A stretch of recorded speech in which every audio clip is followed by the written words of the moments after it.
Yves Saint Laurent, Gianni Versace, Jean-Paul Gaultier. Autant de très grands noms du monde de la mode qui ont marqué leur époque. On connaît leur visage, on connaît leur style, on connaît leur tempérament. Il faut dire que, quand on bosse dans la mode, il faut savoir vendre son image avant tout. Sauf que voilà, l'homme que je vais vous présenter aujourd'hui n'a jamais voulu faire comme tout le monde. Je vous parle d'un monstre de la mode, un monstre qui a bâti un véritable empire dans la plus grande discrétion. Ce 4 septembre 2025, Giorgio Armani nous a quittés. Mais qui était vraiment ce styliste légendaire ? Comment est-il devenu l'une des plus grandes fortunes d'Italie ? Ne vous inquiétez pas, vous êtes bien branchés sur Un soir, une histoire. Dans cet épisode, je vais vous raconter l'incroyable vie de Giorgio Armani. Jingle.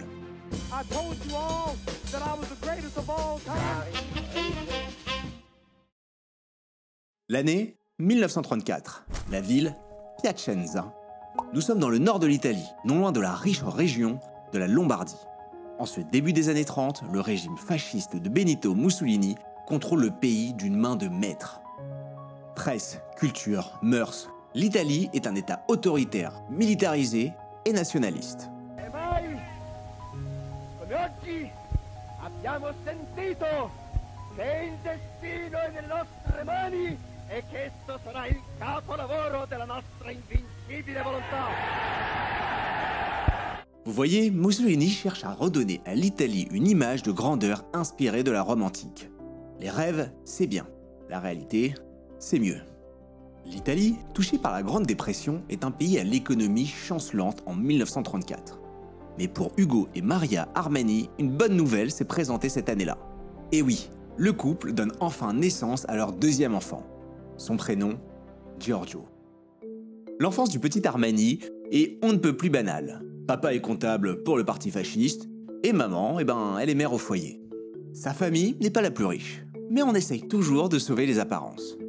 Vous savez, en Italie, le style est une fierté nationale. Alors, même si elle doit se serrer la ceinture, Maria Armani fait toujours en sorte que ses enfants soient très présentables. Giorgio se souviendra. Les autres enfants étaient jaloux de nous. On avait l'air d'être riches alors qu'on était parmi les plus pauvres. Ah, l'Italie. Son soleil, ses Vespa, son linge qu'on laisse sécher au balcon. Il n'y a pas à dire, le pays ne rate jamais une occasion de nous faire rêver. Sauf que pour le petit Giorgio Armani, le rêve allait très vite tourner au cauchemar. Popolo italiano! Corri alle armi!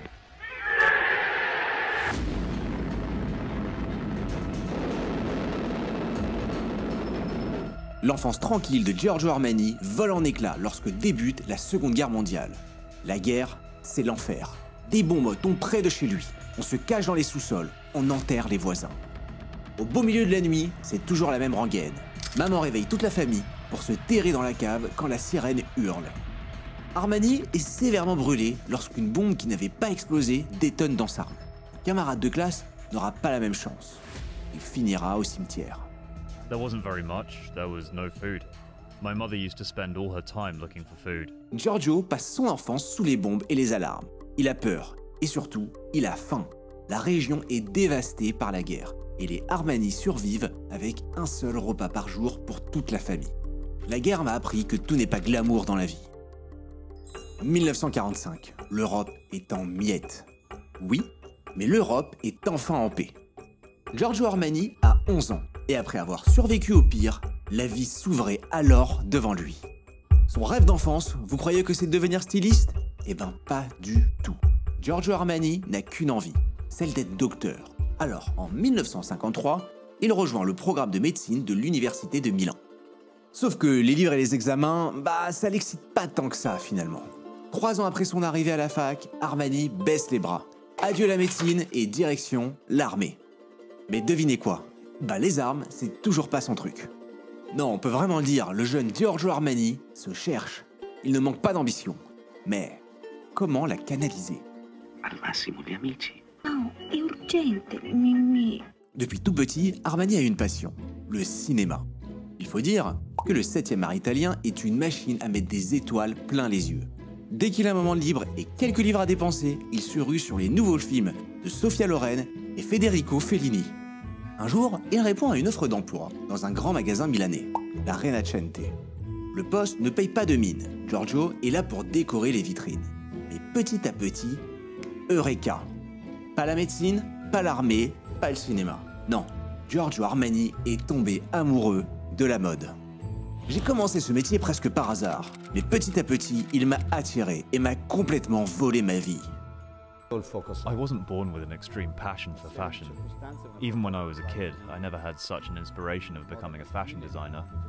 It was almost by coincidence that I joined a big department store, La Rinascente, through an acquaintance. La plupart des créateurs apprennent le métier en tant qu'apprenti ou dans une école de mode. Mais Armani, lui, il fait ses armes en boutique. Il apprend quel tissu plaît aux clients et se rend lui-même dans les usines pour chercher les nouvelles commandes. Au fil des mois, l'homme devient un expert. Il connaît tous les tissus, toutes les coupes, toutes les nouvelles tendances.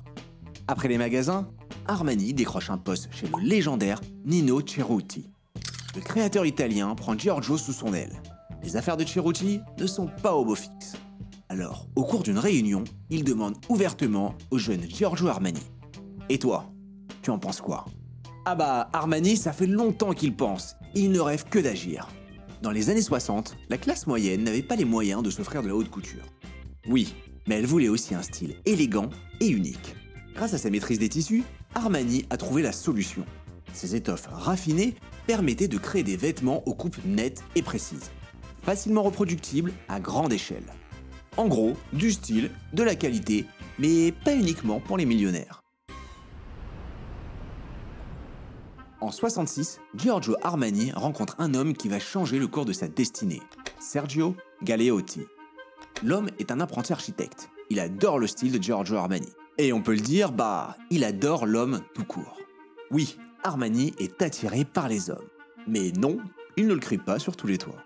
En fait, déjà très jeune, le créateur a un motto. Si tu veux réussir ta vie, vis-la en cachette. Sergio Galeotti est convaincu que son amant a un énorme potentiel. Il abandonne son cabinet, vend sa Volkswagen coccinelle. Armani et Galeotti réunissent tout l'argent qu'ils peuvent. Il était temps pour eux de voler de leurs propres ailes. Sergio m'a fait croire en moi. Il m'a ouvert les yeux sur un monde plus grand. I think that the push that Sergio gave me, that courage inspired me to start a new life. It was pivotal for my success. On est dans les 60s et les 70s, des décennies qui font office de révolution culturelle. Les codes se brisent, on se sent libre, on veut s'exprimer, on veut oser. Et Giorgio Armani a une vision de génie. Pour lui, il est temps de casser les normes des collections masculines et féminines. Dès le début de ma carrière, j'ai eu le sentiment de ce qui se passait vraiment. Les femmes prenaient davantage de place au travail et les hommes acceptaient leur côté sensible. C'est sur cette dynamique que j'ai construit mon succès. En d'autres termes, Armani a virilisé les collections femmes et adouci les collections des hommes. Always keep in mind what people can actually wear and what actually makes them look better and feel better about themselves. La marque Armani a présenté sa première collection masculine en 1975. Et en un rien de temps, c'est le carton en Europe. 5 ans plus tard, il a conquis les États-Unis.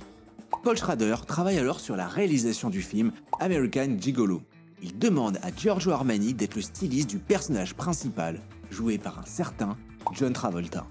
Le problème, c'est que lorsque Travolta va rencontrer Armani à Milan, ce dernier n'est pas vraiment convaincu par son modèle. Heureusement pour lui, le rôle est finalement attribué au mieux bâti Richard Gere.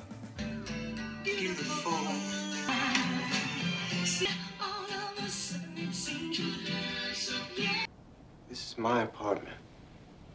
You know, that was the beginning of me getting into that character was actually his clothes. Ah ouais, l'acteur porte du Armani à la perfection. Quand American Gigolo sort en 1980, le styliste italien explose en popularité en Amérique. Dès lors, Giorgio Armani devient le créateur que toutes les stars s'arrachent. But it's not just in the movies. So many Hollywood stars have worn his clothes to the Academy Awards over the years. I think spiritually, he makes things that allow me to feel that way. Designer perfectionniste assumé, il supervise chaque détail, de la publicité à la coiffure des mannequins. Il dit souvent qu'il avait hâte que le week-end se termine pour pouvoir retourner au travail. Je n'ai jamais pris de drogue, mais pour moi, l'adrénaline que me procure mon travail vaut mieux que n'importe quelle hallucination ou excitation artificielle. C'est une sorte d'orgasme. Nel 1975 ha iniziato la sua grande avventura. Oggi ha un impero finanziario da 170 miliardi di fatturato all'anno, con 29 linee disegnate da lui e vendute in tutto il mondo. En 1985, tout décolle pour Giorgio Armani. Mais voilà, Sergio Galeotti meurt des suites du sida. Le styliste vient de perdre son être le plus cher. Sì, in effetti quando Sergio è mancato, mi è mancato non soltanto la persona cara vicino, ma Both personally and personalmente professionally. e professionalmente. Ho dovuto anche lottare, probabilmente, contro la convinzione pubblica, comune, che io non ce l'avrei fatta, che io ero un bravo designer, ma non ero un bravo manager. Quindi è stata una bella scommessa. Pendant plus d'1 an, Giorgio Armani n'apparaît nulle part publiquement. Certains se demandent même s'il n'a pas quitté la mode. Il est dévasté, mais se réfugie en réalité dans son activité préférée, le travail. Durant cette décennie, la marque Giorgio Armani prend une tournure exponentielle. Lunettes, parfums, sous-vêtements. La firme Armani se décuple et ne manque jamais d'attirer des clients. En fait, la force de la marque Armani est d'avoir su se multiplier en de nombreux produits sans jamais perdre son image de luxe et de qualité. En quelques décennies, Giorgio Armani est devenu l'une des figures les plus notables du monde de la mode. Mais voilà, la drogue, les soirées, les interviews, ce n'est pas pour lui. Bien qu'il soit milliardaire, Armani vit dans la plus grande discrétion. Il garde le contrôle de sa marque et refuse les rachats par les grands groupes. Un proverbe piémontais dit « Si tu vends, ce n'est plus à toi ». Et oui, bien évidemment, au fil des ans, le groupe Armani a reçu plusieurs propositions d'investisseurs potentiels. C'est d'abord au tour de Gucci, à l'époque où Maurizio Gucci dirigeait la maison. En 2021, c'est John Elkann, héritier de la puissante famille Agnelli. Mais Armani a toujours écarté toute offre qui aurait pu réduire son contrôle de l'entreprise. Il a également refusé, contrairement à certains de ses pairs comme Prada, de faire entrer sa société en bourse. Pour moi, le succès n'a jamais été une question d'accumuler de la richesse, mais plutôt le désir d'exprimer, à travers mon travail, ma manière de penser. Giorgio Armani vit surtout sur son yacht. On ne connaît rien de sa vie intime depuis le décès de Galeotti. Il n'a pas d'enfant et se dit bisexuel.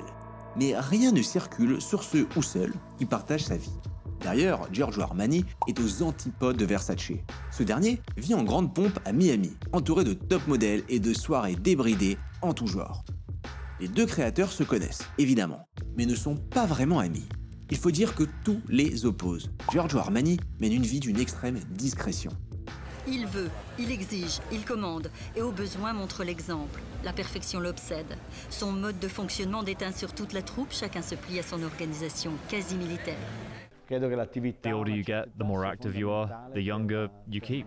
Le créateur traverse des générations sans jamais être dépassé. D'ailleurs, c'est à l'âge de 50 ans qu'il se met à la musculation.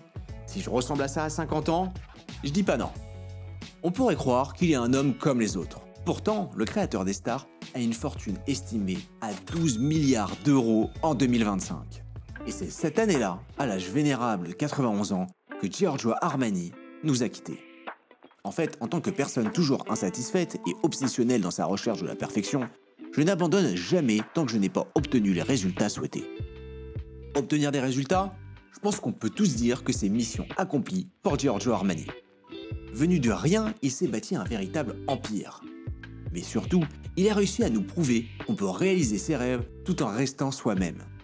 Allez Giorgio, grazie mille. Nul doute que tu trouveras au paradis bien des stars à relooker. Jacques Chirac par exemple. Ah bah dites-moi, je crois qu'on vient de finir une belle histoire. J'espère que vous avez passé un super moment devant cette vidéo. Si vous aimez ce que je vous propose, je compte sur vous pour vous abonner.